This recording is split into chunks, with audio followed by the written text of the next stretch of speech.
வணக்கம் நண்பர்களே. ரீசெண்டாக ஒரு புக் படித்தேன், ரொம்ப நல்லா இருந்தது.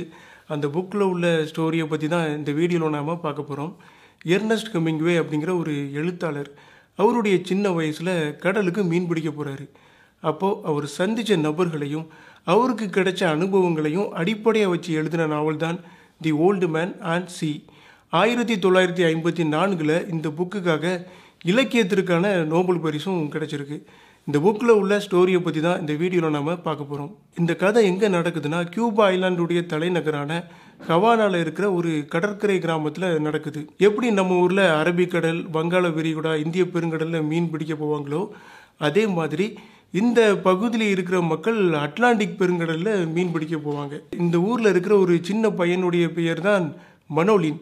மனோலினுடைய அப்பாவுக்கு அவனை எப்படியாவது ஒரு திறமை வாய்ந்த மீனவனை ஆக்கணும்னு ஒரு ஆசை. அதனால அந்த ஊர்லேயே இருக்கிற சாண்டியாகோன்னு ஒரு வயசான மீனவர் கூட மனோலினை கடலுக்கு அனுப்பி விடுறாரு. சாண்டியாகோவை பற்றி சொல்லணும்னா ஒரு 70 வயசு இருக்கும். அவருடைய வீடு அந்த கடற்கரையை ஒட்டியே இருக்கும். ஒரு சின்ன குடிசை தான், அவருக்குன்னு யாருமே கிடையாது. ஸோ சாண்டியாகோவும் மனோலினும் முதல் நாள் கடலுக்கு மீன் பிடிக்க போகிறாங்க. அவங்களுக்கு எந்த மீனுமே கிடைக்காம தான் திரும்பி வராங்க. 2வது நாளும் அதே மாதிரி மீன் பிடிக்க போவாங்க. அவங்களுக்கு எந்த மீனுமே கிடைக்காது. இப்படி தொடர்ந்து 40 நாட்கள் மீன் பிடிக்க போயும் எதுவுமே இல்லாமல் தான் 2 பேரும் திரும்பி வருவாங்க. இதனால் மனோலினுடைய அப்பாவுக்கு ரொம்பவே கோபம் வந்துடும். மனோலினை கூப்பிட்டு, டே, அந்த கிழவனுக்கு சுத்தமாக எதுவும் தெரியலன்னு நினைக்கிறேன், அவனுக்கு சரக்கு தீந்து போச்சு, நீ பேசாமல் வேற படகுல ஏறி இனிமேல் மீன் பிடிக்க போன்னு சொல்லிடுவார். மனோலினுக்கு சாண்டியாகோவை விட்டு வேறொரு படகுல மீன் பிடிக்க போகிறதுக்கு சுத்தமாக விருப்பம் இருக்காது. என்னதான் எந்த மீனும் கிடைக்கலாட்டியும் மீன் பிடிக்க தேவையான நுட்பங்களை சாண்டியாகோ மனோலின்ட்ட சொல்லி கொடுத்துருப்பாரு. அதனால் அவனுக்கு அவரை பிரியதுக்கு மனசே இருக்காது.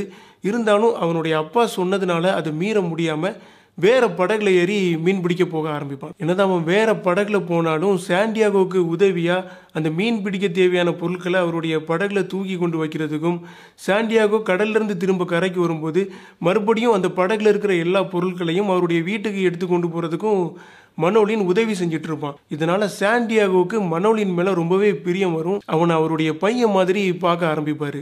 அதுக்கப்புறம் சாண்டியாகோ மட்டும்தான் தனியா மீன் பிடிக்க போவார். இப்படி தொடர்ந்து 84 நாட்கள் அவர் மீன் பிடிக்க போயும் அவருக்கு எந்த மீனுமே கிடைக்காது. இதனால அந்த ஊர்ல உள்ள மக்கள் எல்லாருமே அவரை ரொம்ப கேவலமா திட்ட ஆரம்பிச்சிருவாங்க. யாரா இந்த கிழமை 84 நாள் தொடர்ந்து கடலுக்கு மீன் பிடிக்க போறான், ஆனா எந்த மீனுமே இல்லாம திரும்ப வரானே, இவெல்லாம் எதுக்கு கடலுக்கு போறான்னு கேவலமா பேச ஆரம்பிப்பான். மனோலினுக்கு இதெல்லாம் கேட்கும்போது ரொம்ப வருத்தமா இருக்கும். 84வது நாள் மத்தியானம் மனோலின் சாண்டியாகோவை பார்க்க அவருடைய வீட்டுக்கு வருவான். அப்போ சாண்டியாகோ வீட்டு திண்ணையில உட்கார்ந்துருப்பாரு. இந்த தாத்தாவுக்கும் இந்த சின்ன பையனுக்கும் இடையே நடக்கக்கூடிய உரையாடல் ரொம்ப நல்லா இருக்கும். எப்போவாது உங்களுக்கு வயசான ஆட்கள் கூட பேச வாய்ப்பு கிடைச்சதுன்னா பேசி பாருங்க.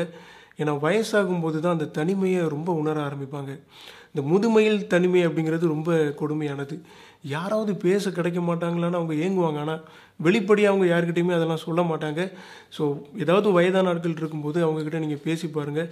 அவங்க நிறையா விடயங்களை உங்களுக்கு சொல்லுவாங்க. நிறையா விடயங்கள் நீங்கள் அவங்கக்கிட்ட இருந்து தெரிஞ்சுக்கிடலாம். ஸோ மனோலின் சாண்டியாகோவை பார்க்க வரும்போதே ஒரு 2 பியரும் சாப்பாடும் வாங்கிட்டு வருவான்.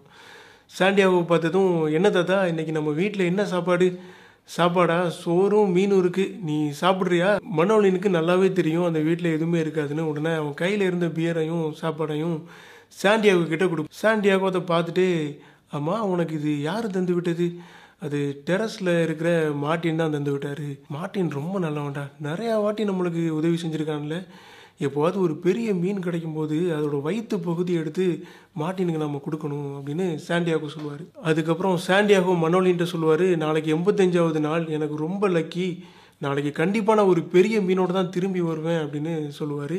உடனே மனோலினும், தாத்தா, நீங்கள் நாளைக்கு மீன் பிடிக்க போகிறதுக்கு தேவையான இறையை நான் உங்களுக்கு கொண்டு வரேன், எனக்கு மத்தி மீன் எங்கே இருக்குன்னு தெரியும், நான் உங்களுக்காக அதை எடுத்துகிட்டு வரேன்னு சொல்லுவான். இல்லைடா, மீன் பிடிக்க தேவையான இறையெல்லாம் என்கிட்ட இருக்குது, நீ எதுவும் எடுத்துகிட்டு வர வேண்டாம்னு சாண்டியாகோ சொல்லுவார். அவன் கேட்க மாட்டான். இல்லை தாத்தா, நான் போய் உங்களுக்கு மத்தி மீன் கொண்டு வரேன், நீங்கள் அதை பயன்படுத்திக்கோங்கன்னு சொல்லிட்டு அங்கேருந்து போயிடுவான். சாயந்தர நேரத்தில் ஒரு 2 மத்தி மீனை கொண்டு வந்து சாண்டியாகோ கிட்ட கொடுப்பான். தாத்தா, இதை இறையா வச்சு நாளைக்கு நீங்கள் மீன் பிடிங்க அப்படின்னு சொல்லுவான். சாண்டியாகோவுக்கு அதை பார்த்ததும் ரொம்ப சந்தோஷமாக இருக்கும். யாருமே இல்லைன்னு நினைக்கும் போது இவன் ஒருத்தன் நமக்காக இருக்கானே அப்படின்னு நினச்சி மனசுக்குள்ளே சந்தோஷப்படுவார். அதுக்கப்புறம் 2 பேரும் அந்த வீட்டு திண்ணையில இருந்து ரொம்ப நேரம் பேசுவாங்க. சாண்டியாகோ அவருக்கு பிடிச்ச பேஸ்பால் பற்றி பேசுவார். அவர் சின்ன வயசில் ஆப்பிரிக்காவில் இருந்திருப்பார். அந்த வாழ்க்கை எப்படி இருந்ததுன்னு எல்லாத்தையுமே மனோலின் கிட்ட சொல்லிட்டு இருப்பார். அதுக்கப்புறம் மனோலின் அவனுடைய வீட்டில் போய் தூங்கிடுவான். சாண்டியாகோ அவருடைய குடிசையிலே தூங்கிடுவார். விடியற்கால நேரத்தில் சாண்டியாகோ முழிச்சு அவருடைய குடிசையை விட்டு வெளியே வருவார்.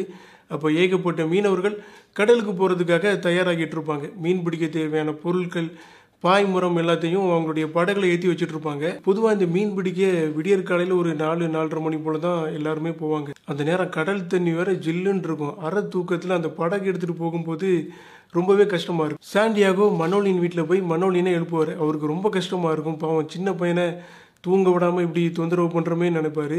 மனோலின் அரை தூக்கத்தில் சாண்டியாகோ கூட நடந்து வந்து அந்த மீன் பிடிக்க தேவையான பொருட்கள் எல்லாத்தையும் சாண்டியாகோ படகுல ஏற்றி வைப்பான். அதுக்கப்புறம் பக்கத்துலேயே ஒரு சின்ன டீ கடை உண்டு. அந்த டீ கடையில் போய் 2 பேரும் டீ குடிச்சிட்டே குளிரில் நடிக்கிட்டே பேசிகிட்டு இருப்பாங்க. மனோலின் சாண்டியாகோ கிட்ட சொல்லுவான், தாத்தா இன்னைக்கு கண்டிப்பாக உங்களுக்கு ஒரு பெரிய மீன் கிடைக்கும், நான் உங்களுக்காக காத்துட்ருப்பேன் அப்படின்னு சொல்லுவான். அதுக்கப்புறம் சாண்டியாகோ அவருடைய படகை எடுத்துட்டு தனியாக மீன் பிடிக்கிறதுக்காக கிளம்பிடுவார். அவரு கூடவே ஏகப்பட்ட படகுகள் வேறு வேறு திசையை நோக்கி போயிட்டு இருக்கும். சாண்டியாகோ அவருடைய படகை ரொம்ப தூரம் கொண்டு போயிடுவார். அவரை சுற்றி வேற எந்த படகுமே இருக்காது. அவர் மட்டும்தான் தனியாக இருப்பார். சாண்டியாகோ ஒரு 4 கயிறை வேறு வேறு ஆழத்தில் கடலுக்குள்ளே போட்டு அந்த கயிறு எல்லாத்தையுமே படகுல இருக்கிற ஒரு சின்ன கம்பு மேலே கட்டி வச்சுருப்பார். அது எதுக்காகனா, ஒருவேளை மீன் ஏதாவது அந்த கயிறை கடித்து இழுத்துதுன்னா அந்த கம்பு சாய ஆரம்பிக்கும். அப்போது அவருக்கு ரொம்ப சுலபமாக தெரிஞ்சிடும். அதனால் அப்படி பண்ணி வச்சுருப்பார். கயிறு எல்லாத்தையும் கடலுக்குள்ளே போட்டதும் ரொம்ப நேரம் காத்துட்டு இருப்பார். அவர் நினச்ச மாதிரியே அந்த கம்பு சாய ஆரம்பிக்கும். ஏதோ ஒரு மீன் கடிச்சிடுச்சுன்னு அவருக்கு நல்லா தெரிஞ்சிடும். அந்த மீனை உடனே இழுக்க மாட்டார். பொதுவாகவே மீன் ஏதாவது கடிச்சிதுன்னா உடனே இழுக்க மாட்டாங்க. அந்த மீனை தண்ணியில் நல்லா ஓட விட்டு அது சோர்வடைஞ்சதுக்கு அப்புறம் தான் அந்த மீனை இழுப்பாங்க. அப்போ தான் ரொம்ப சுலபமாக அந்த மீனை பிடிக்க முடியும். சாண்டியாகோ அந்த கம்பு சாய ஆரம்பித்ததும் உடனே அந்த கயிறை எட்டி பிடிச்சிடுவார். எதுவுமே பண்ண மாட்டார். கொஞ்ச நேரத்தில் அந்த மீன் அந்த படகை இழுத்துட்டு போக ஆரம்பிக்கும். அவருக்கு ரொம்ப ஆச்சரியமாக இருக்கும். எவ்வளவு பெரிய மீனாக இருந்தால் இப்படி படகோட இழுத்துட்டு போகுதுன்னு மனசில் நினைப்பார். அந்த மீன் ரொம்ப நேரம் இழுத்துட்டு போகும். ராத்திரி நேரமே ஆகிடும். அவர் எப்போ கடலுக்கு காலையில் வந்தாலும் மத்தியான நேரத்தில் திரும்பிடுவார். ஆனால் இப்போ ராத்திரி நேரம் ஆகியும் அவரால் திரும்பி போக முடியலை. அந்த மீன் கொஞ்சம் கூட சோர்வடையாமல் அந்த படகை இழுத்துட்டு போயிட்டே இருக்கும். சாண்டியாகோ ரொம்பவே சோர்வடைஞ்சிருவார். அவருக்கு பெருசாக சாப்பிட்றதுக்கும் எதுவும் இருக்காது. ஒரு சூற மீன் மட்டும் இருக்கும். அதை ரொம்ப கஷ்டப்பட்டு சாப்பிடுவார். அடுத்த நாள் பொழுதும் விடிஞ்சிடும். அந்த மீன் இன்னும் படகை இழுத்துட்டு தான் போயிட்டு இருக்கும். அப்போ ஒரு பறவை வந்து சாண்டியாகோ படகுல வந்து இருக்கும். யாருமே இல்லாததுனால அந்த பறவை கூட பேச ஆரம்பிப்பார். நீ எப்படி இங்கே வந்த? இவ்வளோ தூரம் உன்னால் எப்படி பறந்து வர முடிஞ்சுது? நீ கவலைப்படாத, நான் உன்னை எப்படியாவது கரைக்கு கொண்டு போயிடுவேன் அப்படின்னு அந்த பறவைக்கிட்ட பேசிட்டு இருப்பார். அப்போ திடீர்னு அந்த மீன் வேகமாக இழுக்க ஆரம்பிக்கும். சாண்டியாகோ அப்படியே கீழே விழுந்துருவார். கீழே விழுந்த இதில் அந்த பறவையும் பறந்து போயிடும். அந்த கயிறு அவருடைய கையை அறுத்து ரத்தமும் வர ஆரம்பிக்கும். அப்போ தான் அவருக்கு ஒன்று புரிய வரும். அந்த மீன் ஏற்கனவே ரொம்ப வேகமாக தான் இழுத்துட்டு போகுது. இவ்வளவு நேரமும் அவருடைய கவனம் அந்த மீனில் மட்டும்தான் இருந்தது. அதனால தான் அவருக்கு அது பெருசாக தெரியலை. இப்போ அவருடைய கவனத்தை அந்த பறவை கிட்ட வச்சதும் அந்த மீன் இழுத்தது வந்து பெருசாக தெரிஞ்சிருக்குது. அதுக்கப்புறம் நினைப்பார், இனிமேல் என்னுடைய கவனத்தை இந்த மீனை விட்டு நான் வேற எங்கேயும் திருப்ப மாட்டேன். இந்த மீனை எப்படியாவது நான் பிடிச்சே ஆவேன் அப்படிங்கிற ஒரு வைராக்கியத்தில் இருப்பார். 2வது நாள் ராத்திரியும் வந்துடும். இப்போ இறைக்காக வச்சிருந்த மீனை தான் அவர் சாப்பிடுவார். மனோலினை பற்றி நினச்சி பார்ப்பாரு. இப்போ மனோலின் மட்டும் இருந்தோம்னா எவ்வளவு உதவியாக இருக்கும், நம்ம இவ்வளவு கஷ்டப்பட்டுருக்க வேண்டாம்னு மனசில் நினைப்பார். 3வது நாள் சூரிய உதயமும் ஆரம்பமாயிடும். இப்போ தான் அந்த மீன் வந்து கொஞ்சம் சோர்வடைய ஆரம்பிக்கும். 2 நாளாக அந்த படகை இழுத்துட்டு போன மீன் 3வது நாள் அந்த படகை சுற்றி வட்டம் போட ஆரம்பிக்கும். அதை பார்த்ததும் சாண்டியாகோவுக்கு நல்லா தெரிஞ்சிடும். மீன் வந்து சோர்வடைய ஆரம்பிச்சிடுச்சு, இனி கண்டிப்பாக அதை பிடிச்சிடலாம் அப்படின்னு நினைப்பார். அந்த வட்டம் கொஞ்சம் கொஞ்சமாக சின்னதாக ஆரம்பித்து அந்த மீன் தண்ணியோட மேற்பரப்புக்கு வரும். அப்போ தான் சாண்டியாகோ அந்த மீனை பார்ப்பாரு. கருப்பு நிறத்தில் ரொம்ப பெருசாக இருக்கும். கொஞ்சம் கொஞ்சமாக அந்த மீனும் படகு கிட்ட வரும். உடனே அவர் படகுல வச்சிருந்த ஒரு ஈட்டி எடுத்து அந்த மீனை குத்த ஆரம்பிப்பார்.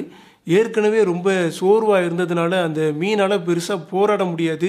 கொஞ்ச நேரத்தில் அது மயங்கிடும்.